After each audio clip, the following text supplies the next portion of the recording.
Coach Jay Thomas, the Demon football coach, whose team is at home Saturday against Abilene Christian after a big road win, an exciting road win, a down-to-the-last-play road win. Give me the emotion of that, first of all. Well, yeah, it was a very excited locker room, as you can only imagine. And, I mean, to win it that way and this team, you know, the things that we've gone through, losing the close ball games, to finally see them break through and get it done, yeah, I was very excited for them. But, yeah, I mean, it was a lot of emotion. And, you know, the guys played hard. I mean, it's a tough place to go and play. You don't have anyone behind you. It's really strange. It is. I mean, your communication and everything. Actually, there's no distractions, so you can keep everyone's attention. But I thought they handled the trip really good and got up and ready to play. Well, your team finished. Yeah. And for weeks during this month of October that has been so close to being a breakthrough month, the players have talked about we need to finish. Mm-hmm. Well, they did Saturday night. Yeah, we did. And, you know, felt like our defense played really good the whole ball game. I mean, when you can hold someone to 0 points in our league and, you know, and win a game on the road in this conference, it's not an easy thing to do. But to hold them all the way into 2 minutes to go in the ball game without a single score, it's pretty impressive. And then, of course, our offense in the 2 minute really got going. And we had other opportunities during the game. We moved the football.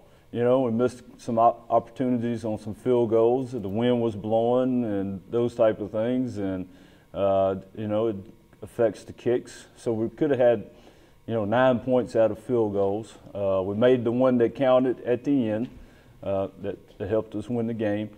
So the offense was not just like it was totally shut down. We shut ourselves down a couple of times. We turned the ball over. But we did move the ball. We got in the red zone, and their defense is very stingy. You know, the style of play they play, it's a very bend but don't break style of defense. And they have good players there. So it's you know, you got to kind of pick your places. You got to try to move the football on. And but I thought our offense did fairly well. I thought our quarterback play was really good. I thought our O-line protection of the quarterback was very, very good. No sacks in the game. Thought we caught the ball well outside. We just need to hang on to it when we start running with it. And I thought at times we ran the ball, but we still got to get better in our run game. We got to get more. We got to get more physicality going on within the run game. Defensively, lots of highlights. 9 sacks, 13 tackles for loss. Didn't let HBU in the red zone until the last 2 minutes of the game. A near shutout. Peyton Guidry, who led the team with 14 tackles, told us that the reason he and the other linebackers were successful began with the defensive front. Mm-hmm. Talk about that. Well, but it was by far it was the best. You know, our linebackers have been playing good all year, really have, against very quality opponents. But they really stood out the other night. And you know, well, we asked the D-line. Our expectations are very high. You know, week in and week out, and we're still not where we need to be. We still have 3 ball games to go. We have a goal that we're looking to try to reach. The D-line, they keep asking me how close are we to the picture that I have painted in my mind. Well, we're getting a little closer, you know, to completing that picture. Still not there. It's not a Rembrandt yet, but we're working on it. But yes, I thought the D-line played well enough to keep the linebackers clean, but I thought those guys just flat out played really well. And then let's not forget the secondary. You went without 2 starters among the 5 in your secondary. Both starting corners were back in Natchitoches with injuries, and yet you can't say enough about what those 2 guys went out. You know, Wilson and Littleton basically had to do it by themselves. And they hadn't played that many snaps, so we get to the end of the game, and they're both cramping up. So, you know, we've been used to having 5 guys rolling in and out. So it was a big ball game for them. They did a fantastic job. They didn't take the bait routes and didn't give up the deep balls. They did a really good job. We got a penalty there on the 4th down. Actually, you know, we had it defended really well. I think it was probably more face guarding than anything else that helped them get that late touchdown. But that was a 4th down play. But up until that point, those guys had played a fantastic game. We were getting concerned. We were running out of guys who could play corner at the end, and we really didn't need it to go to overtime. Coach Lockett may have had to go out there and play corner to finish the game, but good thing we didn't have to do it. We came through, and I want to say this about our offense. Once, we had a great return.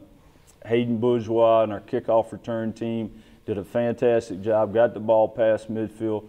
But I saw our offense, you know, the life, the energy. I think Clay Holgerson brought that. He took the field immediately and said, let's go win this thing right now. And you know, we knocked it down inside the 20 down to the 19 and set the ball up for the field goal for Eric to knock it through. So, I mean, that's very impressive because we have worked so many days, you know, from the end of July all the way up to into the season working that 2-minute drill. And for them to see that and have that success, knowing that they can get it done, that's very encouraging. Let's turn the page now to Abilene Christian, a coach with whom you're familiar from being up in Missouri at the Division II level, and a team that certainly has a good defense and has a good quarterback and is hungry like the Demons. Yes, very similar situation again this weekend. And they've had an open date. We've got 2 weeks to get ready for us and heal up some guys. So it's a challenge when you go against Coach Terrell's offense. He's going to stress you from every angle, personnel-wise, trick plays. He's got every play. His call sheet looks like a billboard. I mean, it's so big. And he's really good at what he does. He's a good teacher of it. He's a good play caller. But you better work on every facet of the game. I think when I was at Missouri, he got us on the old tight end fall down, get up and take off play. So, yeah, it's going to be a challenge for our defense. There's no doubt about it. He's heavy into the special teams as well. They're very good there, very consistent, and like you mentioned, their defense is solid. So they're a stingy defense as well. And if you look at the scores that they've played, they've all been fairly close within a score or 2 scores. All right, let's step away from football for a second. 2 different topics. Halloween's Tuesday night. What was your favorite Halloween costume growing up? I think this would be like the 5th year in a row you asked that, Doug. I'm looking for the right answer. I don't know if I've answered it correctly yet. I really don't know. I can't remember now. You know, now that I've turned 57, my memory's not quite as good. Okay, let's flip it then. If you were dressing up for Halloween, what would you dress up as? Oh, it'd be probably Batman or Superman. Back in those days, that was, you know, what you watched when you were a kid. So it would probably been one of those. I think I even remember, you know, me and my friends, we just decided, you know, we'd get garbage bags and draw something on it and just kind of stuck it over our head and went out there and got after it, stuck a sheet around us, you know. We just kind of made it happen. We were after the candy more than the looks. Yeah. Get the stuff. Get the goods, man. That's right. There you go. Just kind of like playing football. Get the goods. Get the goods. That's right. And let's turn to the World Series. I know you're an Astros fan. You actually stayed up last night when you got home and got to see some of that. I did. I'm a little tired today because of it. Great to see the Astros pull it out at the end. Yep, grew up as an Astro fan. When I was a little boy, you know, Mom and Dad would make him want to go to bed, and I had a little transistor radio, and I'd put it underneath my pillow so, you know, no one else could hear it, and I could barely hear it through my pillow, but I would listen to the games every night. And, you know, the signal wasn't that strong from Houston to Baker, Louisiana, but I could listen to it, man, back in the good old days, and Lee May and Cesar Cedeno and you know, Larry Dirk, all those guys, man. Nolan Ryan during his time. So yes, I mean I had all the Astros, their player pictures on the wall, and during the summer my dad would take us over family vacations and we'd go watch the Astros. That was a big treat. Yes. So pretty fun way to wrap up last night then. It was a great win by the Stros. Stros in 6. we'd all agree with that. Okay.